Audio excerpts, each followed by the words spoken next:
Ang babae ay kumikita lamang ng ilang libong yuan kada buwan. Ngunit napakaraming pera sa bahay na hindi maubos. Kailangan gumamit pa ng ilang kahon para ilagay.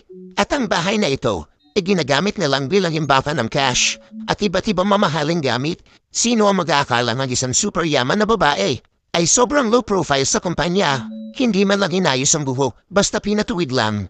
Pati ang mga damit ay mukhang nabili lang sa bangkita. At ang dahilan kung bakit ganito siya, para hindi mahalatang isa siyang mayaman. Pero kung palagi kang naglalakad sa ilog, hindi maiwasang mabasa ang sapatos. Isang araw sa trabaho, narinig niyang binigyan ng boyfriend ang katrabaho ng limited edition na bag. Agad siyang nilapitan ng likas na pagkababae at napansin niyang peke ito. Hindi niya namalayang nasabi na ito. Parang hindi ito totoo Imposible naman. Tingnan mo kung gaano kapangit ang pagkakagawa nito. Tingnan mo ang mga metal parts. Hindi rin maganda ang kalidad. Imposible naman. Parang hindi talaga ganito ang itsura niyan. Nagtanong ang mga katrabaho kung ano ba talaga ang itsura ng orihinal. Afman na sana magpaliwanag ang babae. Ngunit bigla niyang naisip ang kanyang pagkakamali dahil isa lang siyang karaniwang empleyado.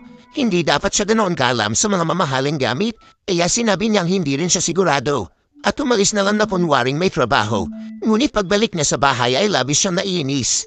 Sa harap ng mga mamahaling damit, na tanging tinitingnan lang at hindi maisuot, sinong babae ang makafatiis dito? Kaya kinabukasan, humili siya ng medyo simpleng damit papasok sa trabaho.